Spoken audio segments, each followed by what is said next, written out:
Hello, good morning class. कैसे हो सब लोग? बढ़िया, वेरी गुड। देखो, आज हम एक बिल्कुल न्यू चैप्टर स्टार्ट करने वाले हैं, चैप्टर नंबर 5, जो कि है हमारा कंपनी अकाउंट्स का। और कंपनी अकाउंट्स पढ़ने से पहले एक चीज सुनना। कंपनी अकाउंट पढ़ने से पहले हमें देखना होगा कंपनी एक्ट के बारे में। कंपनी एक्ट, अच्छा बात आई एक्ट की, तो देखो जब भी बात एक्ट की आती है तो हमारे पास एक क्वेश्चन होता है, सर ये एक्ट आता कहां से है, इसे बनाता कौन है। तो सबसे पहले हम डिस्कस करते हैं इस क्वेश्चन के बारे में कि कंपनी एक्ट बनाता कौन, कि जो एक्ट होते हैं वो बनाता कौन है। ये जो इंडिया में जितने भी एक्ट चलते हैं सारे के सारे, वो कहां से बन बन के आते हैं। तो सुनना ध्यान से, जो एक्ट है वो बनाता है पार्लियामेंट। कौन बनाता है? पार्लियामेंट बनाते हैं। तो सुनना ध्यान से, who has the power to make law. Law बनाने का जो पावर है, एक्ट बनाने का जो पावर है, वो किसके पास है? तो सुनना, पावर है वो पार्लियामेंट के पास है। अब पार्लियामेंट क्या होती है वो सुनना ध्यान से। पार्लियामेंट पर जाने से पहले सबसे पहले हम डिस्कस करते हैं 3 P's की। अब ये 3 P's क्या है? सबसे पहले होता है एक प्रेजेंटेशन। कभी भी एक्ट बनाने से पहले एक ड्राफ्ट बनाया जाता है, एक कच्चे फॉर्मेट में, रॉ फॉर्मेट में एक ड्राफ्ट बनाया जाता है। बहुत सारे पन्नों पे लिखा जाता है कि हाँ भाई, जो एक्ट बनने वाला है या लॉ बनने वाला है वो इस चीज से रिलेटेड है, उसमें क्या क्या इश्यूज हैं और उनके लिए क्या क्या रूल्स एप्लीकेबल होने चाहिए। मतलब एक जो एक्ट है उसका एक कच्चा फॉर्मेट बनाया जाता है, एक ड्राफ्ट बनाया जाता है। समझ में ये बात? अब ये ड्राफ्ट बनाता कौन है, और बनाता कौन है, या फिर हमें उस एक्ट की जो रिक्वायरमेंट है वो कैसे फिल होती है, तो उसके लिए सुनना, इंडिया में एक कमीशन है, law commission, law commission of India. Law commission of India, ये जो लॉ कमीशन ऑफ इंडिया है, ये इंडिया की गवर्नमेंट के द्वारा बनाए गए कमीशन है, जो कि सिर्फ और सिर्फ इस बात पे फोकस करता है हमेशा कि इंडिया में अभी कौन कौन से एक्ट चल रहे हैं, क्या उन एक्ट में कुछ नई चेंजेस करने की जरूरत है, क्या उनको अपडेट करने की जरूरत है क्या सिचुएशन के हिसाब से। अच्छा, इंडिया में किसी नए एक्ट को इंट्रोड्यूस करने की जरूरत है क्या, केवल उस चीज पे फोकस करती है और उसी पे वो हमेशा उसी पे काम करती रहती है, law commission of India.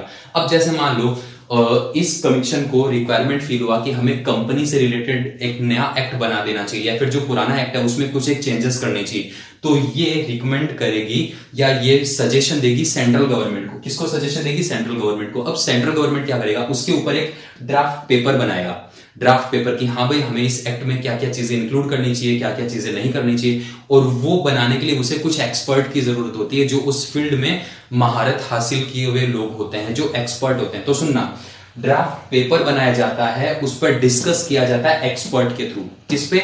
Expert के थ्रू। अब सुनना, ये जो ड्राफ्ट पेपर है ना, ड्राफ्ट पेपर उस पर ड्राफ्ट पेपर बनाने के बाद में उस पर डिस्कस होता है, एक्सपर्ट की सलाह ली जाती है। ये सारा करने के बाद वो बन जाता है बिल। वो क्या बन जाता है? बिल। वो बन जाता है बिल। अब सुनना, हमने उसकी प्रिपरेशन कर ली, हमारे पास जो बिल है वो बन के प्रिपेयर हो गया। अब उस बिल को प्रेजेंट किया जाता है, कहां पे? Bill present in parliament. और पार्लियामेंट में क्या होता है? एक लोकसभा होती है, एक राज्यसभा होती है, सुना होगा। और ये जो लोकसभा है उसको लोअर हाउस भी बोलते हैं और राज्यसभा को अपर हाउस भी बोलते हैं। तो अब हम क्या करें, इस बिल को प्रेजेंट किया जाता है लोकसभा में और राज्यसभा में, और इन दोनों जगह से वो बिल पास हो जाएगा। वो जो बिल है वो पास हो जाएगा, तो उस बिल को फिर प्रेजेंट किया जाएगा प्रेसिडेंट के सामने। किसके सामने उसको बिल को प्रेजेंट किया जाएगा? प्रेसिडेंट के सामने। अगर प्रेसिडेंट को लगे कि हाँ ये बिल है वो बिल्कुल सही है, इसमें कोई प्रॉब्लम नहीं है, हमें ये बिल को पास कर देना चाहिए, तो वो क्या करेगा? उस पर अपने सिग्नेचर कर देगा, उसको पास कर देगा। उसको बोलते हैं एसेंट। प्रेसिडेंट की हमें एसेंट मिल गई, वो कर देंगे इस पे अपनी एसेंट या अपने सिग्नेचर कर देंगे। जैसे ही वो उस पे अपना एसेंट देंगे, क्या देंगे? एसेंट। वो जो बिल है ना, कौन है? बिल। वो बिल बन जाएगा एक्ट। इस तरह से क्या होगा? वो जो बिल है वो बन जाएगा एक्ट, और अब उस एक्ट को सभी लोगों को फॉलो करना जरूरी हो जाएगा। समझ में ये बात? तो इस तरह से बनता है हमारा एक्ट। यहां तक आई थिंक आपको कोई डाउट नहीं होना चाहिए। क्लियर है? तो आपको पता होना चाहिए। अच्छा, पार्लियामेंट क्या होती है? सर ये जो पार्लियामेंट है वो क्या होती है? पार्लियामेंट होती है लोकसभा राज्यसभा। क्या होती है? लोकसभा और राज्यसभा को बोला जाता है पार्लियामेंट। और उसके बाद जो बिल है उस पे सिग्नेचर किए जाते हैं प्रेसिडेंट के द्वारा। प्रेसिडेंट उस पे क्या देता है? अपनी एसेंट देता है, तभी कोई बिल एक्ट बनता है। तो यहां तक चीज समझ में आ गई। अब सुनना, हमें बात करनी है कंपनी की कि सर हमें कंपनी की रिक्वायरमेंट क्यों फील हुई। तो सुनना, देखो बात करते हैं कंपनी की। तो हमारा जो इंडिया है उसमें जो टोटल बिजनेस होते हैं वो टोटल 3 तरह के बिजनेस होते हैं। जो लॉन्ग रनिंग बिजनेस होते हैं ना, कौन से सर समझ में नहीं आ रहा, तो सुनो, जो लॉन्ग रनिंग बिजनेस होते हैं वो टोटल 3 तरह के होते हैं। सबसे पहला होता है सोल प्रोप्राइटरशिप। हाँ सर याद आ गया। तो एक होता है सोल प्रोप्राइटरशिप, एक होता है पार्टनरशिप, और उसके बाद आती है कंपनी। उसके बाद क्या आती है? कंपनी। ओके सर, थोड़ा सा और अच्छे से डिस्कस कर दो कि हमें इसकी रिक्वायरमेंट क्यों फील हुई। सुनना, एक होता है single owner business. Single owner business, single owner business को ही हम बोलते हैं सोल प्रोप्राइटरशिप। एक बात बताओ मुझे, सिंगल ऑनर बिजनेस में कितने ऑनर होते हैं? सर एक ही ऑनर होता है, और उस एक ऑनर की जो लायबिलिटी है, लायबिलिटी उसकी अनलिमिटेड रहती है। Unlimited liability, unlimited liability. Business में कुछ भी लॉस हुआ वो पूरा का पूरा उस सिंगल पर्सन को ही बियर करना पड़ता है। तो उसकी जो लायबिलिटी है वो क्या हुई? अनलिमिटेड, कितने भी हो सकती है। सिंगल ओनर बिजनेस में जो कैपिटल है वो भी लिमिटेड अमाउंट रहता है। कितना? एक इंडिविजुअल पर्सन के पास कितने पैसे हो सकते हैं? 1 करोड़, 10 लाख, 20 लाख, 50 लाख, 1 करोड़, 10 करोड़। इससे ज्यादा पैसे किसी सिंगल पर्सन के पास नहीं मिलते। अब सुनना, इसकी जो लायबिलिटी है वो भी अनलिमिटेड लायबिलिटी रहती है। उसकी जो कैपिटल है वो भी लिमिटेड रहती है। उसमें जो मैनेजमेंट का वर्क है वो भी लिमिटेड पर्संस के थ्रू होता है। तो ये सारे उसके कुछ एक जो जिसको हम ड्रॉबैक्स बोल सकते हैं वो थे। किसके थे? सिंगल ओनर बिजनेस के। तो हमें एक नए बिजनेस ऑर्गेनाइजेशन की, बिजनेस फॉर्म की जरूरत फील हुई। तो हमने क्या किया? पार्टनरशिप बना दी। हमने क्या बनाया? पार्टनरशिप। अब पार्टनरशिप में क्या होता है कि इसमें मिनिमम 2 और मैक्सिमम 50 मेंबर होते हैं या पार्टनर्स होते हैं। अच्छा, इन 50 को इंक्रीज करके 100 भी किया जा सकता है गवर्नमेंट की परमिशन लेके, कुछ रूल्स को फॉलो करके। अगर जरूरत है तो जो मैक्सिमम नंबर है उसको 50 से 100 भी किया जा सकता है। लेकिन सुनना, मैं यहाँ पे 50 ही मान के चल रहा हूं। ये जो पार्टनरशिप है, अब सुनना, पार्टनरशिप ने क्या किया? इसके सिंगल ओनर बिजनेस के कुछ ड्रॉबैक्स को दूर किया। जैसे कि लिमिटेड कैपिटल। ये जो पार्टनरशिप है इसमें 2 या 2 से ज्यादा, मतलब कि 50 तक मेंबर हो सकते हैं। तो वो अपनी कैपिटल को बढ़ा भी सकते हैं।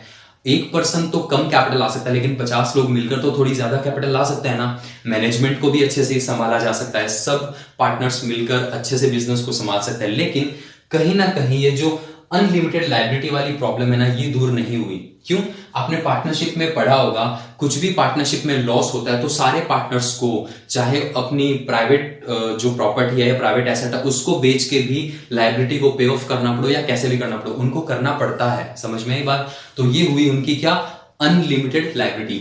अनलिमिटेड लायबिलिटी की प्रॉब्लम सिंगल ओनर बिजनेस में भी थी और पार्टनरशिप के बिजनेस में भी थी, अनलिमिटेड लायबिलिटी की प्रॉब्लम। तो उस केस में हमें एक नए बिजनेस फॉर्म की जरूरत फील हुई जिसका नाम है कंपनी।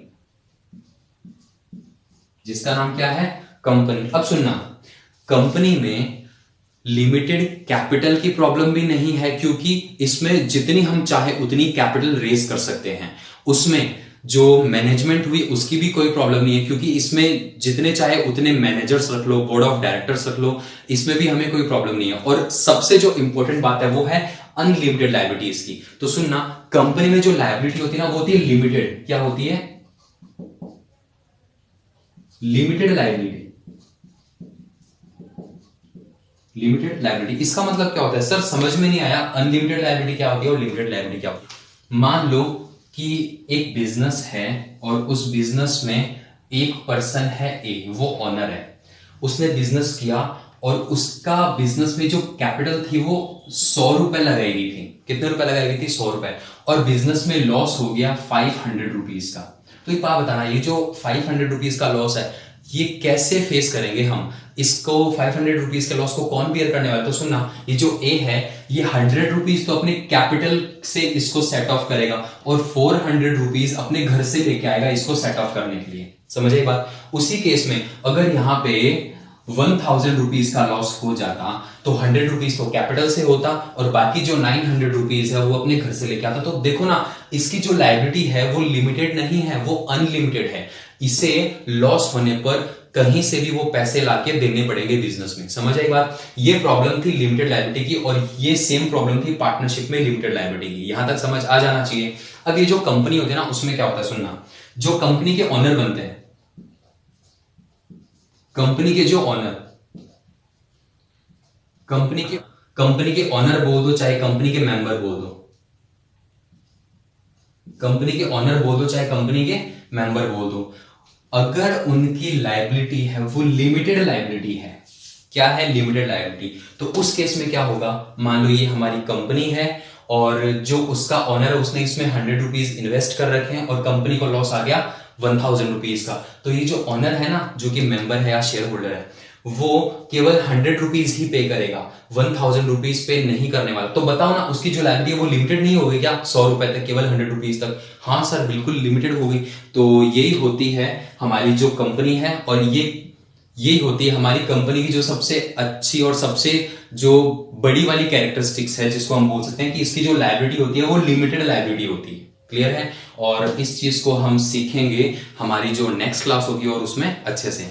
ठीक है, तो मिलते हैं हम हमारे नेक्स्ट लेक्चर में कंपनी की डेफिनेशन, उसकी मीनिंग और उसकी कैरेक्टरिस्टिक्स के साथ। ठीक है, थैंक यू।